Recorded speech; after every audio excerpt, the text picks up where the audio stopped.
Alors bonjour à tous, c'est Puich. Aujourd'hui, critique ciné incroyable. Donc un petit versus pour deux films qui sont sortis le même jour, deux films qui étaient assez attendus, hein, dont on nous a, faut bien dire ce qu'il y a, on nous a rabattu les oreilles de ces deux films. Donc deux films américains, les grosses sorties de l'été, hein, évidemment avec Mission Impossible 7. Je parle bien sûr de Oppenheimer et Barbie. Alors c'est marrant. C'est marrant parce que deux films qui sortent le même jour, deux grosses productions américaines, deux grosses productions où il y a eu énormément de pubs, et finalement les films sont, on va dire, totalement opposés. Si on regarde un peu comme ça de l'extérieur, on pourrait dire qu'on a un film pour les gens qui utilisent leur cerveau et un film pour ceux qui l'utilisent pas, on va dire. Mais ça, c'est vu de l'extérieur. Alors on va tout de suite commencer par la critique de Oppenheimer. Alors Oppenheimer, le dernier film en date de Christopher Nolan, donc un cinéaste adulé par certains, détesté par d'autres. Certains pensent que c'est une fraude, d'autres que c'est un génie. Moi je dirais que je suis un peu entre les deux.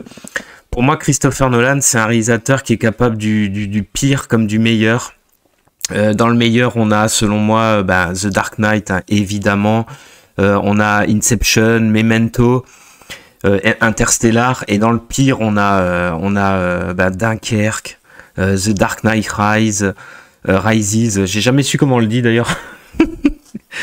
Tenet aussi, d'une certaine façon. C'est voilà. Et c'est Oppenheimer, je dirais que j'en sors. Alors moi, personnellement, le film m'a plu. Alors, il dure 3 heures. C'est quand même un gros film. Le film dure 3 heures. Il y a énormément d'informations, de dialogues tout au long du film. Il y a un montage qui est vraiment extrêmement dynamique. Alors ça, faut avouer que le sieur Nolan, là, il a fait le taf parce que, notamment, je trouve dans la dernière, les 35 dernières minutes du film, quand on a les interrogatoires au Congrès et tout ça américain, les interrogatoires entremêlés de tous les protagonistes, franchement le montage il est hyper dynamique, on passe d'un moment à un autre, c'est très très bien fait. Globalement le film est très bien réalisé, très bien monté. Ça essaye d'être vraiment rythmé alors que ça dure 3 heures, alors qu'il y a en fait c'est un film, il y a quasiment que des dialogues, hein, forcément, hein, il n'y a pas d'action en tant que telle. Donc globalement on pourrait dire que sur ce point-là, je trouve que c'est une réussite. Après, le film n'est pas non plus exempt de petits défauts. Moi je trouve personnellement qu'il est un poil trop long.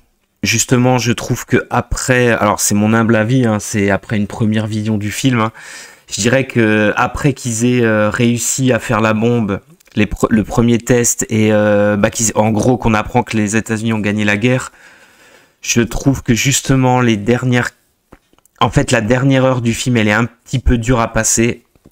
Je vais pas dire que c'est chiant, mais elle est un petit peu dure à passer. Alors par contre, la première heure et demie, je trouve qu'elle est fascinante.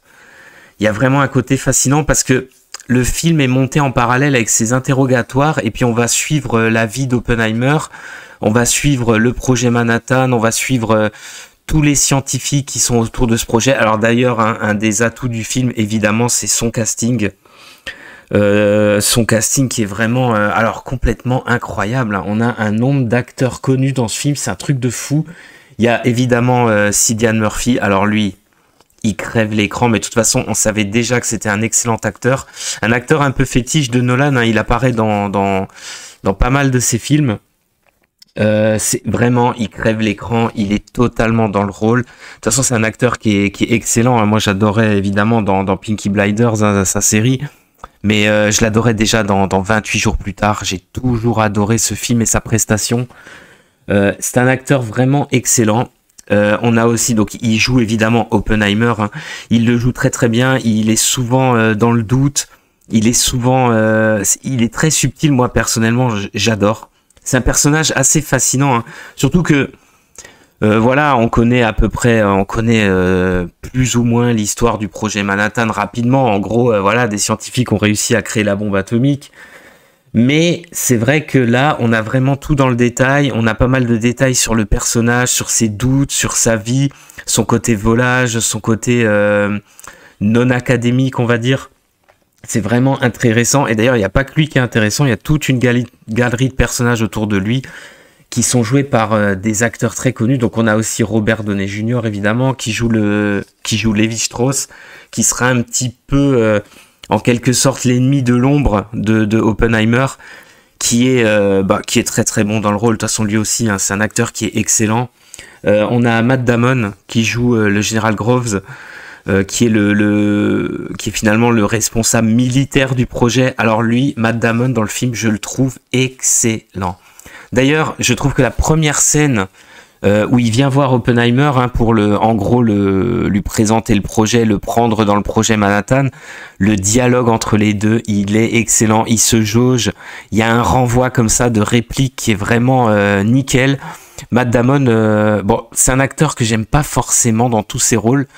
Là, je trouve qu'il est très bon. Moi, je trouve Matt Damon, c'est vraiment un acteur, il s'est bonifié avec le temps. C'est un acteur au départ que j'aimais pas forcément. Il s'est vraiment bonifié avec le temps. Hein. Moi, je trouve qu'il est devenu très très bon. Là, il est excellent dans le rôle du militaire, un peu borné comme ça, mais pas trop.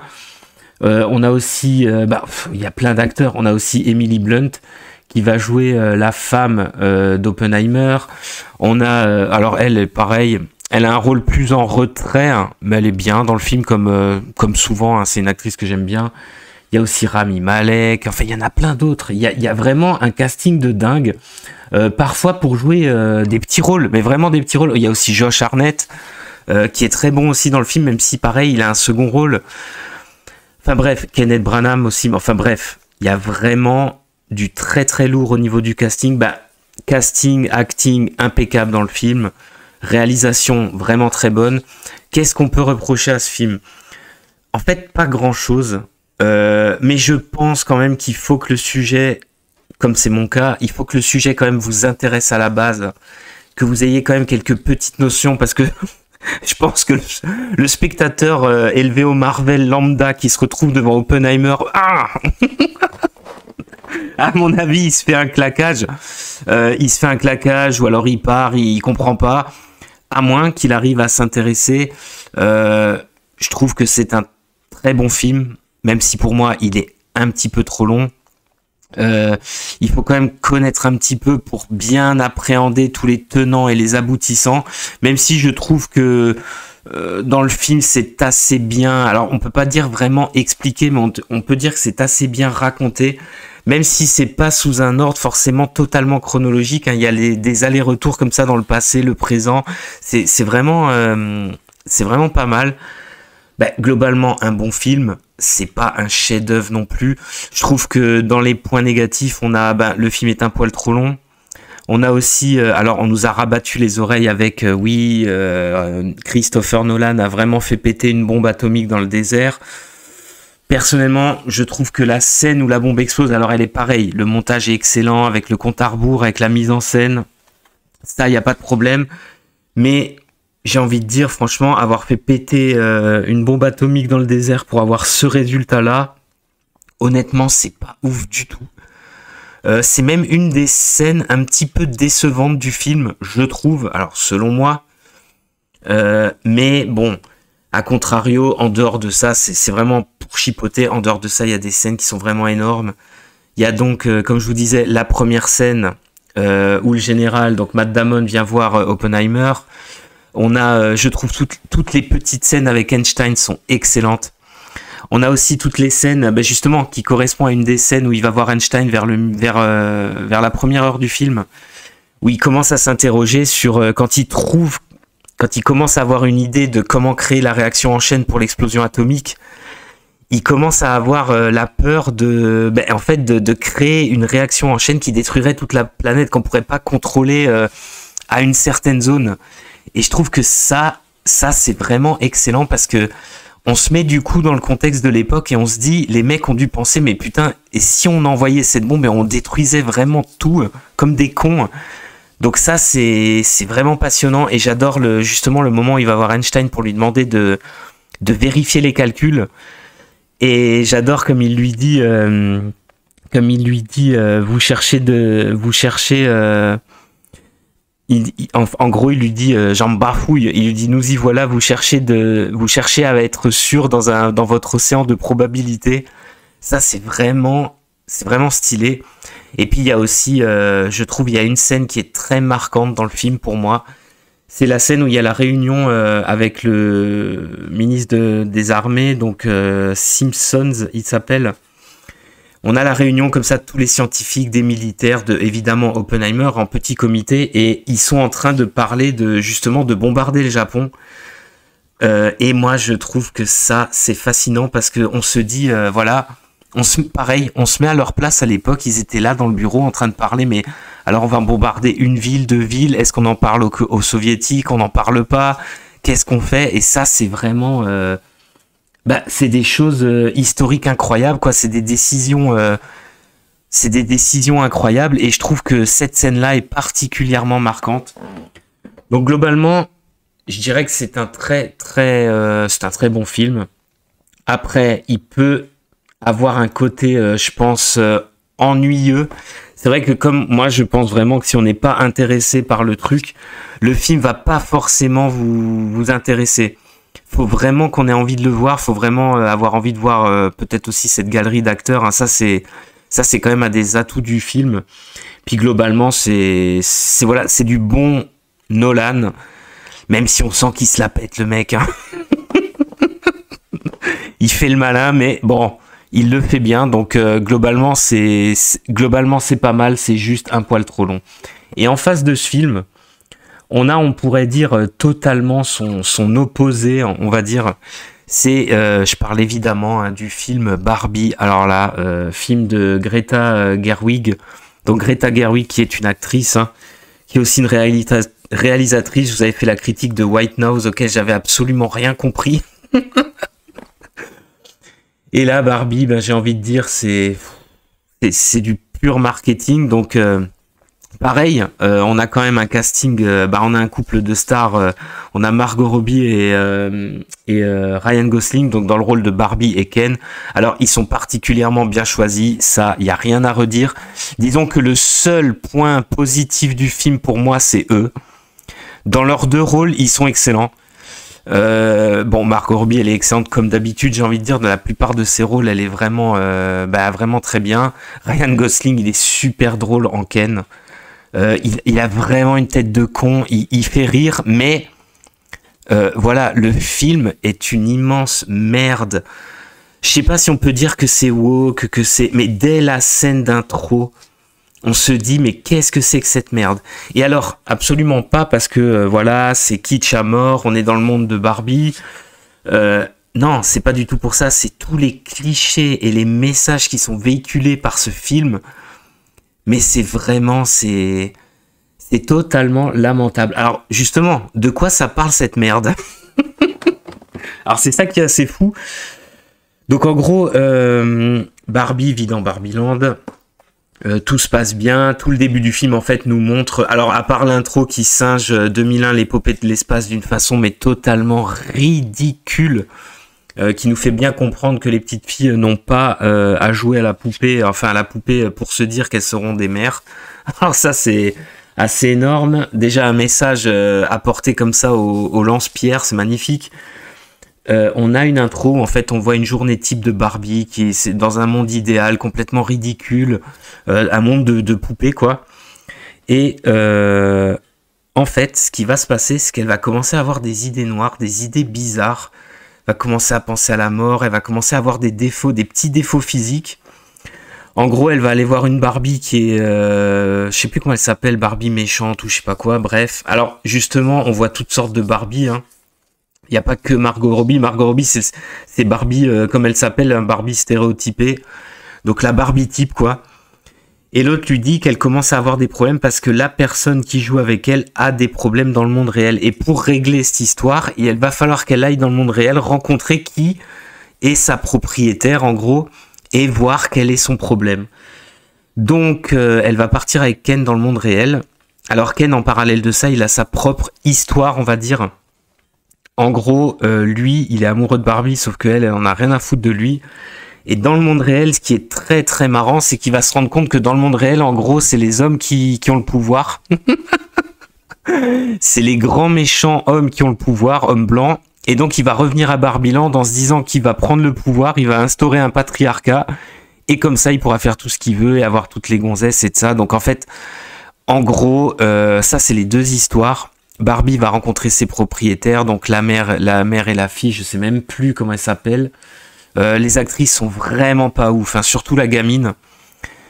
Et pareil, elles vont leur raconter ses problèmes de femmes. Barbie va se rendre compte que les femmes sont maltraitées par les hommes. Enfin vraiment, mais c'est... Elle va revenir à Barbiland pour chasser Ken et le patriarcat de Barbiland. Enfin, c'est vraiment, mais c'est une merde infinie. D'ailleurs, ce qui m'a étonné dans le film, c'est qu'au final, il y a très peu d'humour finalement. C'est pas drôle du tout. Mais alors, pas du tout marrant. À part quelques petits trucs qu'on a vu dans la bande-annonce avec Ryan Gosling, il y a zéro et quelques trucs un petit peu drôles avec Margot Robbie au tout début du film, notamment quand ils sont en roller à la plage, évidemment, notamment la scène où ils se retrouvent au poste de police, la scène où juste après, donc dans le monde réel évidemment, hein, où juste après elle va voir la gamine qui est la propriétaire de la poupée, qu'elle se présente à elle en disant qu'elle est Barbie. Ça c'est assez marrant. Mais alors sinon tout le reste, il y a zéro humour. C'est affligeant de bout en bout. Et puis surtout, moi en voyant ce film, je me suis demandé, mais finalement, il s'adresse à qui ? À qui s'adresse cette merde ? Parce que manifestement, ça peut pas s'adresser aux petites filles. Enfin, je trouve pas vraiment. Le film n'est pas enfantin, n'est pas amusant. En fait, on dirait que en fait, c'est assez marrant, mais on dirait que le film, je vais être très méchant. On dirait que le film s'adresse à des vieilles femmes aigries, comme ça, qui détestent les hommes. Je vois pas autre chose, en fait. C'est complètement ça. On dirait que ça s'adresse à ce genre de personnes qui détestent les hommes, ou des féministes folles furieuses, pareil, qui détestent les hommes, qui pensent que le patriarcat mène toute la société, qu'il faudrait tous les détruire. Enfin, c'est vraiment, notamment pareil sur la conclusion du film, j'ai détesté. On a la mère de famille sur la fin qui fait un monologue sur la place des femmes dans la société, mais oh là là là là. Mais c'est un tel enchaînement de clichés. Mais en fait, le film aurait pu dénoncer les mêmes choses de façon intelligente, mais là c'est tellement ridicule. En plus, ce qui est complètement débile, c'est que, excusez-moi, mais Barbie, justement, c'est des stéréotypes. Et quand on voit Barbieland, ben, en fait, on n'y croit pas du tout dès le départ. Parce qu'en fait, il y a des Barbie grosses, il y a des Barbie black et grosses, il y a des Barbie en chaise roulante, mais en fait, on dirait une parodie. En fait, ce film est tellement lourdingue, tellement idiot dans son propos, qu'en fait, on dirait un mec qui aurait voulu faire une parodie d'un truc woke, comme ça. D'un truc, en fait, comme si un gars avait voulu faire une parodie d'un truc féministe à mort pour vous montrer à quel point c'est con. Eh ben, il aurait fait Barbie. C'est ça qui est énorme. C'est ça qui est complètement énorme.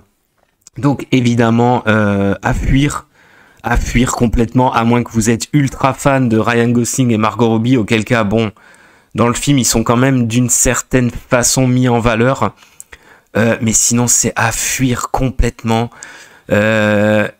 Mais vraiment, il n'y a rien qui va dans le film. Le propos est absurde. En plus, il dure 1h50. Franchement, on s'ennuie. On s'ennuie parce que c'est trop con. Parce que ça part dans un sens. Dis donc, il y a que... Allez, on va dire qu'il y a que la première demi-heure, les 40 premières minutes qui peuvent passer encore. On a quelques chansons comme ça. Ah ouais, là, le combat final avec les chansons, mais c'est... Oh, que c'est naze. Complètement pourri. Vraiment une bouse atomique. Donc c'est clairement une victoire par KO incomplet, hein. KO total, hein, d'Oppenheimer par rapport à Barbie, hein. Si vous devez aller voir un des deux, bah c'est Oppenheimer, il y a pas à chier, hein. KO total, donc une bouse de l'extrême. J'ai détesté, à fuir de toute urgence, et je vous dis à plus pour de prochaines critiques.